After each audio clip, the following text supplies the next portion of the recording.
Welcome to the Louisiana Purchase Lewis and Clark Expedition Webquest, Part 5. Before we begin this episode, let's start with a review. In Part 1, you studied Thomas Jefferson, got a little bit of background.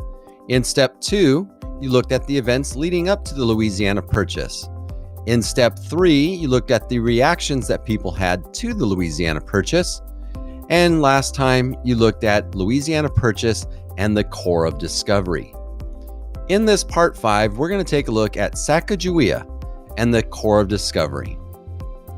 Sacagawea was a Shoshone woman who helped the Lewis and Clark expedition make it out west.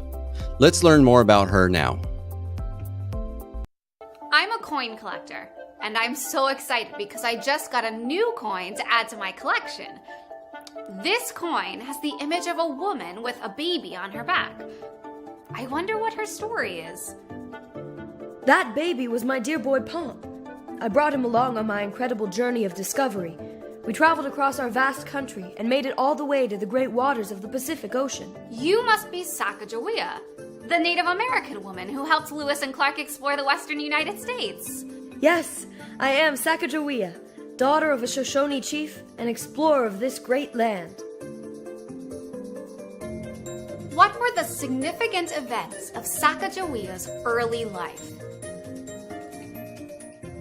Historians believe that Sacagawea was born around 1788 in the area near the Rocky Mountains that is now Lemhi County, Idaho. As she said, Sacagawea was the daughter of a Shoshone Indian chief. The Shoshone people lived in teepees and moved around during the year as they hunted bison and gathered food. When she was about 12 years old, Sacagawea was captured and kidnapped by Hidatsa Indians who had raided her village. The Hidatsa were an enemy tribe of the Shoshones. I can still remember that terrible day. My friend and I were gathering berries when we heard the galloping horses bearing down on our village. Our mothers called for us and we took off running. We headed for the river. We thought maybe we could get to safety upstream. I ran with all my might. Fear was running through my veins. I was no match for the men on horses. In an instant, they reached out and snatched me from my home and the life I knew. The Hidatsa brought Sacagawea back to live in villages of the Hidatsa and Mandan Indians, located about 60 miles northwest of what is now Bismarck, North Dakota. Their tribe had a very different way of life than the Shoshones. Instead of being nomadic hunters and gatherers, the Hidatsa were sedentary people who lived and farmed in one area. Sacagawea worked in the fields and learned how to farm, growing beans, squash, and corn. In 1804, the Hidatsas sold 16-year-old Sacagawea as a slave to Toussaint Charbonneau, a French fur trapper. Charbonneau was about 20 years older than Sacagawea and had lived among the Hidatsa and Mandan Native Americans for a long period of time. Charbonneau quickly married Sacagawea. That's quite a story about Sacagawea. Let's continue our adventure with her by going to the PBS website for the Lewis and Clark adventure and take a look at this interactive trail map.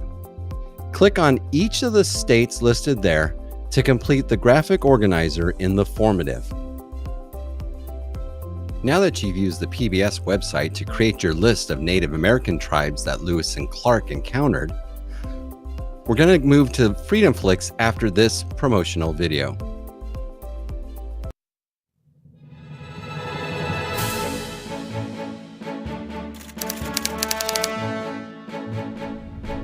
The year was 1805, the place, the Oregon coast. William Clark sighted the Pacific Ocean. It had been a long and difficult journey, but also very rewarding. Clark and his partner, Meriwether Lewis, had been sent by President Thomas Jefferson to explore the vast lands west of the Mississippi River. A primary goal was to find a water route to the Pacific, the fabled Northwest Passage. On their trek, Lewis and Clark described the wonders they saw and the challenges they faced in maps, drawings, and journals. Along the way, they encountered many Native Americans. Among them was Sacagawea, who joined the expedition as a guide and translator. After crossing the continent by foot, on horseback, and by boat, Lewis and Clark knew one thing for certain: no Northwest Passage existed. But they had seen the future of America, the Great Plains, the Rocky Mountains, and the Golden West. Pioneers would soon arrive in droves to the very shores on which they stood. And now it's your turn. Navigate to the Freedom Flicks Lewis and Clark Expedition, Chapter 1, Preparing for the Expedition. Read that chapter, and then do the check for understanding, and finally finish off with the formative. Good luck, everybody.